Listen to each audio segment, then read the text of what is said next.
Crypto products and NFTs are unregulated and can be highly risky. There may be no regulatory recourse for any loss from such transactions. Hello friends, मैं हूं गौरव। और अगर हम India को vertically दो parts में divide करें ना, तो बॉस अपना इंडिया तो मानो अलग ही देश लगता है। I mean just take a look at it. इस लाइन के लेफ्ट साइड में और राइट साइड में कितना डिफरेंस है। GDP wise West India better है ईस्ट इंडिया से। लिटरेसी रेट वेस्ट इंडिया में ईस्ट इंडिया से ज्यादा बेटर है। Commercially, infrastructurally, population wise and in fact health services में भी वेस्ट आगे है ईस्ट से। बट वेट अ मिनट, अगर हम एंशिएंट इंडिया की बात करें ना, मौर्य एम्पायर का बेस पाटलिपुत्र और यहां तक कि चोलास, शुंगास एंड पालास का भी बेस ईस्ट इंडिया में ही था। और ये सारे प्रोमिनेंट इंडियन डायनेस्टीज थे। इसका मतलब साफ था कि सारा पैसा और डेवलपमेंट ईस्ट में ज्यादा था। तो फिर कैसे आज की तारीख में वेस्ट ईस्ट से इतना आगे निकल गया? Well, let's find this out. So development का ईस्ट से वेस्ट शिफ्ट होने की शुरुआत होती है आज से 2340 साल पहले, यानी 321 बीसी, जब मौर्यन एम्पायर ने पूरे इंडियन सबकॉन्टिनेंट को एक करके अपने कैपिटल यानी राजधानी को पाटलिपुत्र बनाया था। वही पाटलिपुत्र शहर जो आज के मॉडर्न डे का पटना है। एंड बिलीव मी, उस समय में यह शहर आज के मुंबई और दिल्ली के जितना इकोनॉमिक और पॉलिटिकल प्रोमिनेंस होल्ड करता था। यानी उस वक्त डेवलपमेंट ईस्टर्न साइड पर था।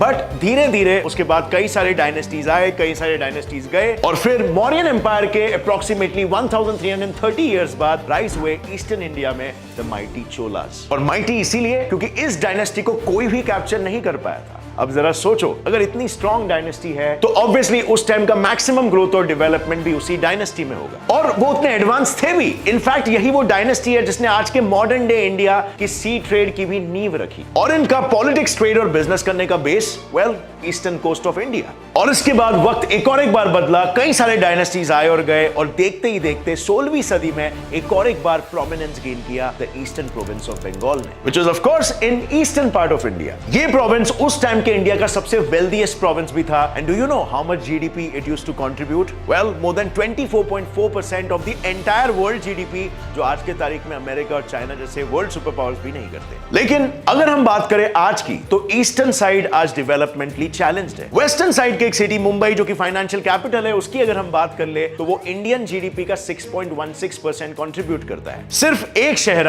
और ये मैप भी क्लियरली शो करता है कितना डेवलपमेंट वेस्ट साइड से आ रहा है और कितना इकोनॉमिक डेवलपमेंट ईस्ट साइड में है। बट क्या सिर्फ इकोनॉमिक डेवलपमेंट? वेल, इंडिया के most of the prominent commercial cities जैसे कि Mumbai, Pune, Surat, Ahmedabad, Bangalore and many other cities western side में ही सिचुएटेड है। And as we all know, जहां पर कमर्शियल हब्स ज्यादा होंगे, वहां पर इंफ्रास्ट्रक्चर डेवलपमेंट भी सबसे ज्यादा होगा, जो कि है भी। जैसे ये मैप देखो, इस मैप में आप देख सकते हो एक बेसिक नेसेसिटी पाइप्ड गैस का कंजम्पशन और इंफ्रास्ट्रक्चरल डेवलपमेंट वेस्ट में ज्यादा है as compare to East. Travelling needs को भी पूरा करने के लिए वेस्ट में ज्यादा एयरपोर्ट्स है, जिसका मतलब यह है कि वेस्ट में एक्टिविटी ज्यादा है as compare to East. Which brings us back again to the previous question, इतना डेवलपमेंट ईस्ट में पास्ट में होने के बावजूद वेस्ट आगे कैसे निकल गया?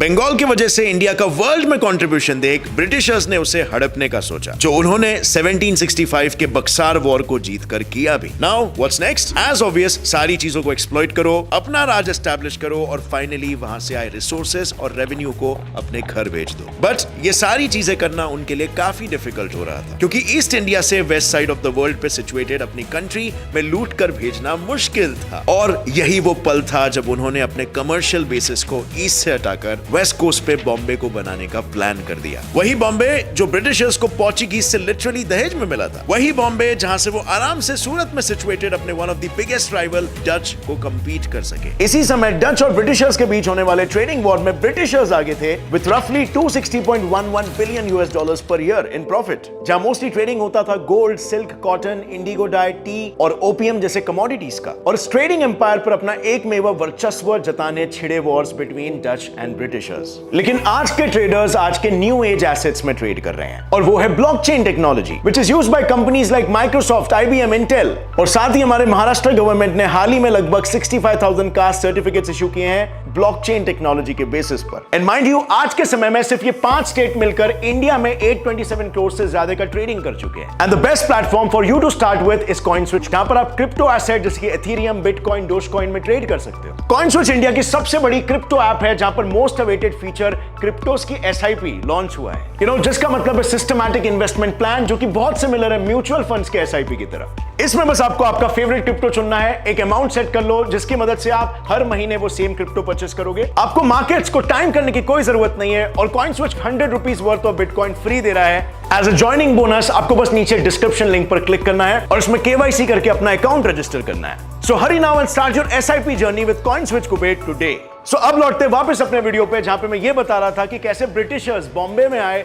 डच को चुनौती देने के लिए। बट जब वो बॉम्बे आए तो ये बस एक 7 आइलैंड का ग्रुप था जिसपे लिटरली कुछ नहीं था। वहां पर बस थे कुछ नेटिव ट्राइब्स और जंगल। अब ऑब्वियसली बात है, यही जमीन उनके लिए ट्रेडिंग हब और मेन कमर्शियल सेंटर बनने वाला था और इसीलिए उन्होंने इन आइलैंडों को जोड़कर एक करके बॉम्बे को एक ग्लोबल ट्रेड सेंटर और फाइनेंशियल हब की शक्ल दी और यहीं से बन गया बॉम्बे एक एम्बिशियस, एक कभी नहीं सोने और रुकने वाला सिटी। लेकिन इंडिपेंडेंस के बाद से अप्रोक्सीमेटली 80s तक इंडिया का ग्रोथ 3.5% पे रुका ही था। मानो इंडिया एक मेजर इकोनॉमिक स्टैग्नेशन को फेस कर रहा था। हमारे सारे फॉरेक्स रिजर्व्स खत्म हो चुके थे। आज जो हाल श्रीलंका और नेपाल का है वो तब हम फेस कर रहे थे और इसी डार्क फेज ने आगे चल के मुंबई को एक बहुत ही बड़ा बूस्ट दिया, क्योंकि 1991 में जब PM नरसिम्हा राव ने हमारे इकोनॉमिक पॉलिसीज को लिबरलाइज किया तो इसकी वजह से प्राइवेट कंपनीज भी अब इंडिया में इजीली बिजनेस कर सकती थी। और अब इंडिया का फाइनेंशियल और ट्रेडिंग हब कौन था? मुंबई। हेंस ज्यादातर कंपनीज यहां सेटल हुई और मुंबई को ग्रो होने के लिए एक अलग ही बूस्ट मिला, जिससे इन्फ्लुएंस होकर बाकी वेस्टर्न सिटीज लाइक पुणे, सूरत, बैंगलोर ने भी ग्रो करना शुरू कर दिया। मगर जितना बड़ा हाथ वेस्टर्न इंडिया को डेवलप करने में उसके इतिहास का है, उतना ही बड़ा हाथ वहां के भूगोल यानी ज्योग्राफी का भी है। I mean, इंडिया का ये वाला मैप देखिए, इसमें इंडिया में कहां कहां पर नेचुरल रिसोर्सेज ज्यादा है वो रिप्रेजेंट किया गया है by colours, with blue colour representing highly fertile या रिसोर्सफुल लैंड्स। सो इसमें अब आपको क्लियरली दिखेगा कि the East of India is in general more rich in resources than the West of India. लेकिन इस केस में प्रॉब्लम बस यही है कि जिस भी रीजन का लैंड ज्यादा रिसोर्सफुल होता है, unfortunately it is prone to excessive mining, high levels of deforestation and presence of huge numbers of empty mines. मतलब आसान शब्दों में एक्सप्लॉयटेशन। नाउ इस एक्सप्लॉयटेशन की वजह से ईस्ट की सॉइल की क्वालिटी इतनी डिग्रेड हो गई कि वहां पर किसी भी सेक्टर का ज्यादा ग्रो होना काफी मुश्किल हो गया। लेकिन वेस्ट में ऑन द अदर साइड, क्योंकि इतनी एक्सप्लॉयटेशन अब तक नहीं हुई है, तो यहाँ पर सॉइल आज की तारीख में भी काफी ज्यादा फर्टाइल है, यानी इन टर्न ओवरऑल डेवलपमेंट को ज्यादा सपोर्ट करता है। अब इंडिया के ज्योग्राफी ने कैसे वेस्टर्न साइड के डेवलपमेंट को एड किया ये तो हमने देख लिया, लेकिन वर्ल्ड ज्योग्राफी ने भी वेस्टर्न साइड को ग्रो करने में अपने कॉन्ट्रीब्यूशंस भी रखे हैं। बात ये है ना, इंडिया का ऑलमोस्ट पूरा ट्रेड सी रूट के जरिए ही होता है और सुएज कैनाल जैसा one of the most important and busiest ports India के वेस्ट साइड में ही सिचुएटेड है, व्हिच मींस उस साइड से ट्रेडिंग ज्यादा फ्रूटफुल हो सकता है। And couple that with the fact कि इंडिया का largest trade partner America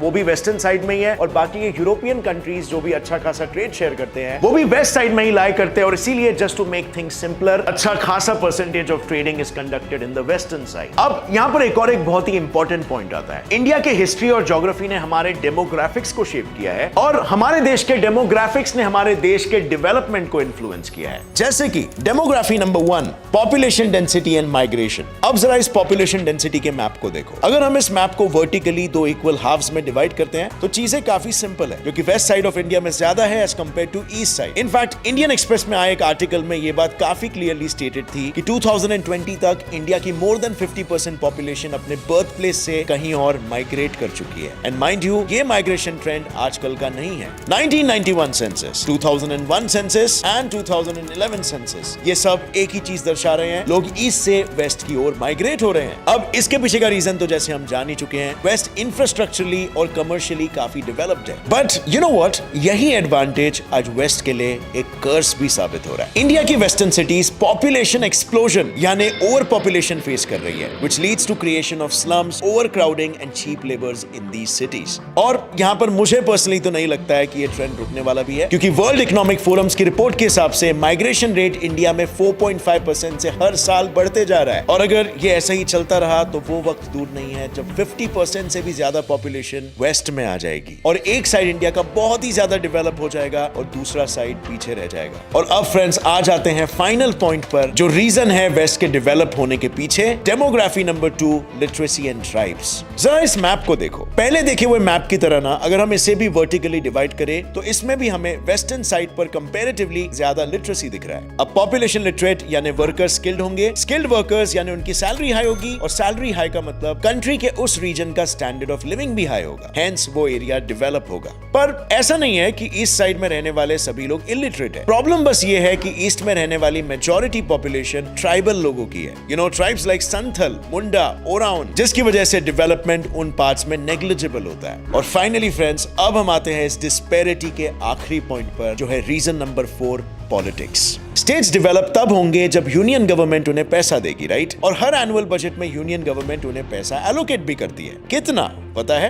well, specifically अगर हम ईस्ट को मिलने वाले शेयर्स की बात करें ना, तो उन्हें 50% से ज्यादा का शेयर मिलता है। और इसमें भी अगर हम और स्पेसिफिक हो जाए तो यूपी और बिहार को रिस्पेक्टिवली 17.939% और 10.058% का शेयर मिलता है, जो इंडिया में सबसे ज्यादा है। लेकिन फिर भी इन दोनों स्टेट्स में और ईस्ट साइड में डेवलपमेंट कितना है और उसे वेस्ट साइड से कितना कंपेयर कर सकते हैं, आई डोंट थिंक मुझे आपको बताने की जरूरत भी है। और वहीं पर वेस्टर्न स्टेट्स को सिर्फ 1/4 नेट प्रोसीड्स मिलते हैं, और इसके बावजूद भी टॉप 5 में से 4 लेस पुअर स्टेट्स वेस्टर्न है। तो फिर सवाल ये उठता है कि ईस्ट को मिलने वाला इतना सारा पैसा आखिर जाता कहां है? वेल, शायद ज्यादातर पैसा वहां की इंटरनल सिक्योरिटी को स्ट्रॉन्ग करने में जा रहा है, क्योंकि आज 70 डिस्ट्रिक्ट्स और 10 स्टेट्स नक्सल एक्सट्रीमिज्म से जूझ रहे हैं, जिसे कॉमनली हम रेड कॉरिडोर कहते हैं। इंडिया के ईस्टर्न रीजन्स में नक्सलिज्म है। पिछले 20 सालों में 12,000 जाने भी गई हैं, और गवर्नमेंट को नुकसान पहुंचाने के लिए इन्हीं नक्सलवादियों ने 1200 इंफ्रास्ट्रक्चरल प्रोजेक्ट्स डैमेज भी कर दिए हैं। और ये सिर्फ इसीलिए क्योंकि इन्हें स्कूल्स, जॉब्स और ट्राइबल लैंड्स अपने नाम चाहिए। और नाम से उनका मतलब यह है कि वहां पर गवर्नमेंट का कोई हाथ नहीं होगा, उन्हें वही लोग इंडिपेंडेंटली हैंडल करेंगे। और नॉर्थ ईस्टर्न इंसर्जेंट ग्रुप्स की बात करें तो उनकी तो कुछ अलग ही मांगे हैं। जैसे नागा इंसर्जेंट अपना अलग ग्रेटर नागालैंड चाहते हैं, और इन्हीं सारे टर्मोइल्स से ईस्टर्न स्टेट्स का मेजर डेवलपमेंट हैम्पर हो रहा है। बट वेस्ट में हमें ऐसा कुछ नहीं दिखाई देता, और वेस्ट की स्टेबिलिटी की वजह से वो हमेशा से एक स्टेप आगे ही रहा है। और अब फ्रेंड्स, अगर मैं इस पूरे इशू को एक बड़े पर्सपेक्टिव से देखूं ना, तो ये अनइवन डेवलपमेंट की प्रॉब्लम सिर्फ इंडिया के लिए यूनिक नहीं है, बल्कि वर्ल्ड के मोस्ट ऑफ द कंट्रीज में ये सेम प्रॉब्लम है। बट ऑफ कोर्स ये प्रॉब्लम काफी प्रॉब्लमैटिक हो सकता है। Take North Korea and South Korea for example. आज की तारीख में ये दोनों देश अलग है, लेकिन एक समय पे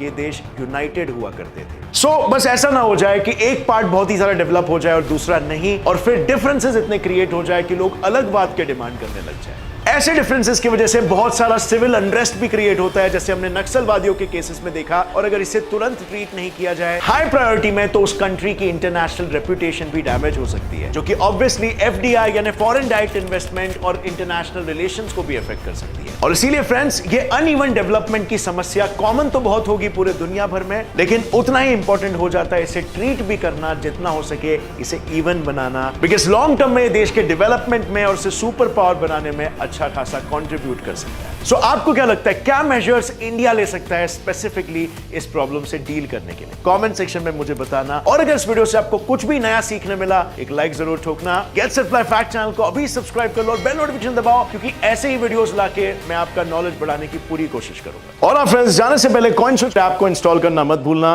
don't forget to start your crypto SIP on CoinSwitch and get 100 rupees BTC free. Link is in the description. See you in next one, friends. Till then, as always, stay curious, keep learning and keep growing.